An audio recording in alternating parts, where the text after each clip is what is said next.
comment bien choisir son terrain à bâtir? Quelles sont pour toi les recommandations que tu pourrais donner pour choisir le bon terrain à bâtir? Alors, déjà, sur la partie du choix, elle est propre à chacun. Je pense que personne ne peut décider à la place d'un autre. Quand nous allons faire la découverte d'un acheteur, ça va pas être simplement sur le côté pragmatique d'un terrain, c'est-à-dire je vais pas regarder que le côté technique, il y a aussi euh, cette petite chose qui fait briller les yeux, voilà. Donc il est important de déterminer déjà dans quel environnement on veut habiter et dans cet environnement, dans cette localisation, d'aller choisir les produits qui peuvent suggérer un intérêt particulier à notre acheteur. Donc ça peut être arboré, non arboré, lotissement, hors lotissement. Il y a de multiples choix déjà d'environnement. Donc la première étape, je pense, c'est déjà de viser l'environnement qui va donner cette petite étincelle qui va faire naître le projet concret en fait. Je pense que c'est vraiment le démarrage. Je suis assez d'accord, même complètement d'accord avec toi sur effectivement le choix de l'emplacement. Moi, j'aurais tendance à, si on prend le dilemme classique entre un petit terrain placé là où on veut ou un grand terrain un petit peu dans un secteur un peu plus excentré de notre zone chaude de la recherche, moi j'aurais tendance à privilégier le petit terrain, quitte à aménager peut-être une maison à étage ou faire une maison un peu plus pratique, enfin avec des agencements mieux réfléchis. Mais en tout cas, effectivement, l'importance de l'emplacement est pour moi aussi primordiale. Il s'avère qu'elle génère cette priorité beaucoup de concessions sur le désir de base. On peut partir dans l'idée, moi je veux un grand terrain, je veux pouvoir courir dans mon jardin, faire des jeux, des activités, voir des réceptions. Et puis on se rend compte qu'en fait, finalement, mon désir change. Je me dis, j'aimerais bien ne pas être trop éloigné des commerces. Et finalement, les grands terrains, ils sont très éloignés. Finalement, je préfère être proche des commerces. Donc, il va falloir que je fasse une concession importante. C'est sur la surface, puisque nous savons que dès que nous sommes plus proches de toutes les commodités, aujourd'hui, les terrains sont malheureusement, au vu du coût d'un achat de terrain, plus petits.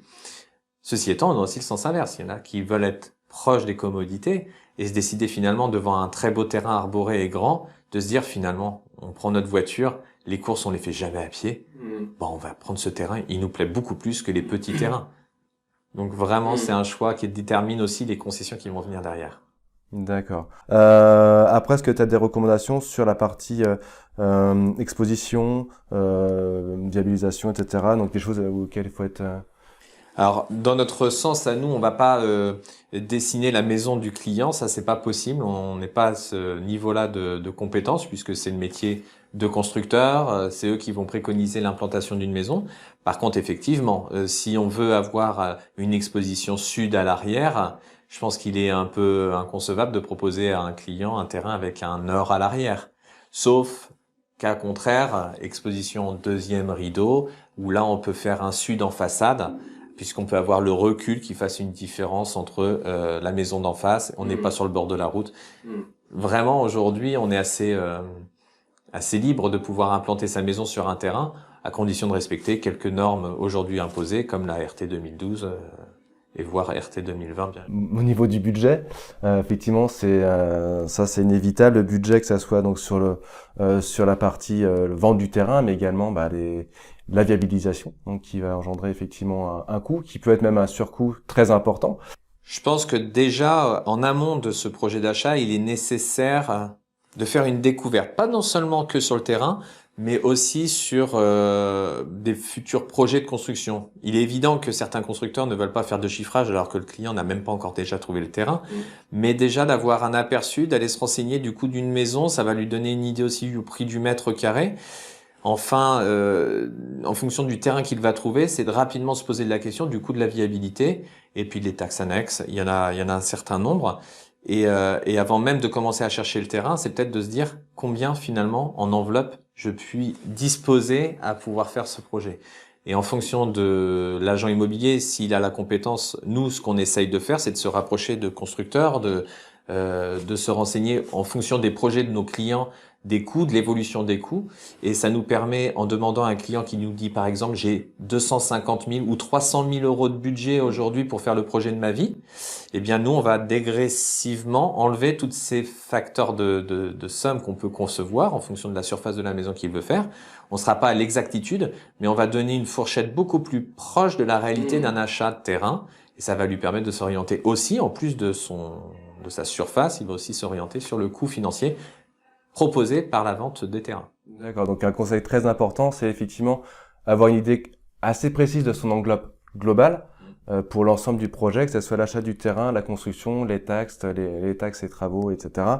Et avec donc votre connaissance, votre expertise dans ce domaine-là, vous êtes capable de dire, ben voilà, si vous voulez une maison de 120 mètres carrés, à peu près tel budget pour la viabilisation, tel budget pour les taxes, donner un budget pour le terrain. On commence à imbriquer en fait avec le constructeur son travail aussi. On fait en fait le cheminement qui va permettre d'avoir cette réflexion globale. Des choses qui peuvent, donc on a parlé de la viabilisation, qui peut être plus ou moins chiffrée par rapport au secteur du terrain. La partie technique effectivement d'un terrain joue aussi dans son facteur de choix. On a la viabilité, si on est dans un secteur raccordable au tout à l'égout, ou bien tout simplement sur un assainissement dit autonome, c'est pas le même coût.